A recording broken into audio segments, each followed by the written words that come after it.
Hello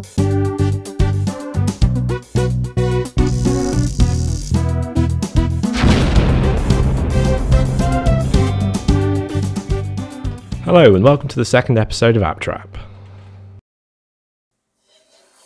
I'd like to begin by talking about Modern Combat 3 Fallen Nation.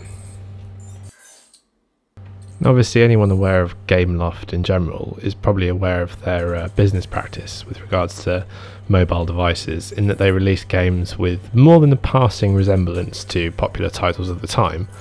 And I think it's obvious to all here that Call of Duty is square in the crosshairs this time.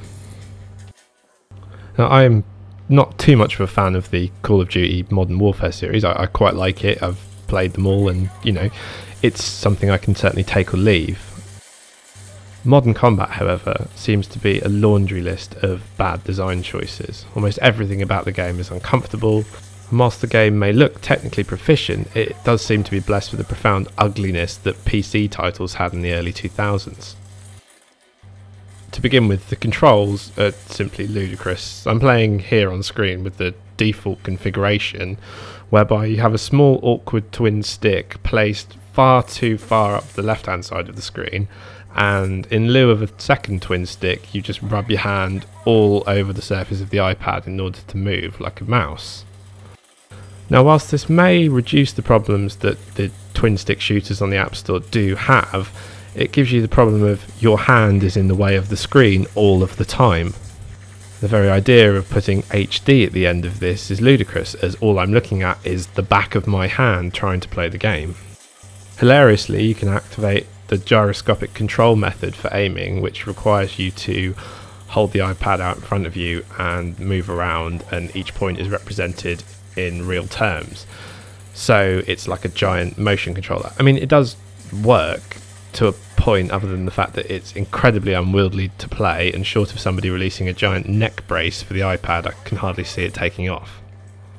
That, coupled with many of the game mechanics that require you to awkwardly touch the screen, actually making the gyroscopic control impossible, as you always move to the left and miss the object you're meant to touch.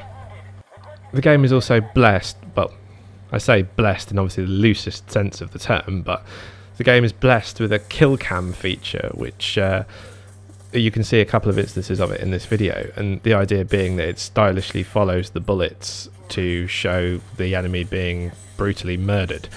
But I mean, here's a good example here. Like, whilst this may be an interesting feature in a lot of console games, the camera doesn't actually compensate for the fact that the enemies often die behind scenery, so you're treated to a slow motion shot of half a wall or an old sofa, and it just becomes increasingly impossible to do anything useful. The game seems to feature Gameloft trying to incorporate every aspect of mobile iOS gaming into this at once. There's moments where you have to rub the touchscreen, moments where you have to shake the device, and just overall it's uncomfortable and it's just a mess, and everything is just there for its own sake. Also, it seems as if the recharging health mechanic is incredibly generous in what looks like an attempt by the developers to compensate for the ludicrous controls.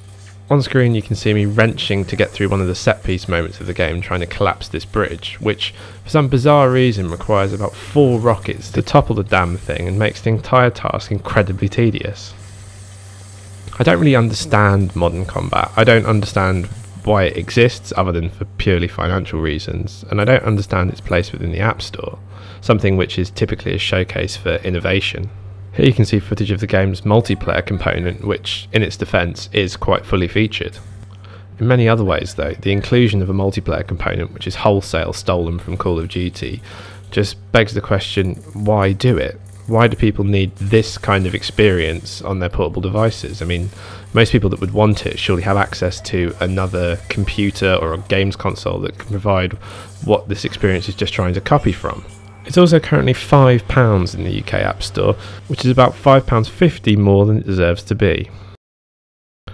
Up next we have the Halfbrick Studios classic, Jetpack Joyride. The Jetpack Joyride combines two staples of App Store gaming in that it's a sort of endless runner type game, whilst also being one of those brilliant one-touch control scheme games. It chronicles the continuing adventures of familiar Halfbrick protagonist Barry Steakfries, and has you help him escape from a research laboratory where they appear to be researching gold coins. It's almost unbelievable how much variation there is crammed into Jetpack Joyride, considering the simplicity of the game.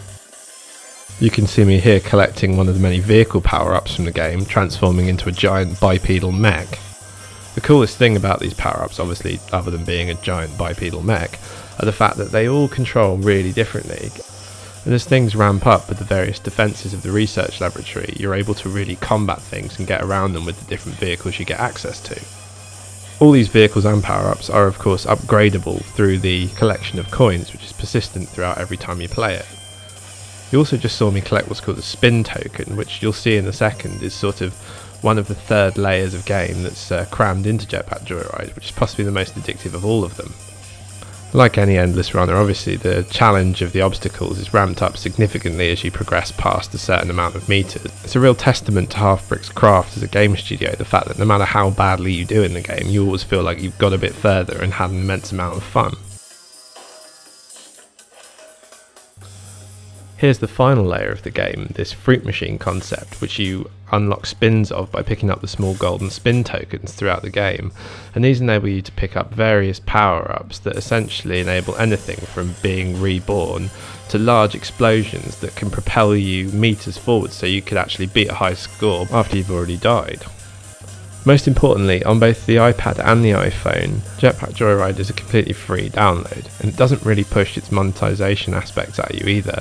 You can purchase more coins with real money to get you the unlocks quicker, but I don't really feel that anything is detracted from the experience by you choosing to not purchase them, which I think Halfbrick should be commended for, as some games certainly feel like there's artificial barriers put up if you choose not to buy the in-game currency.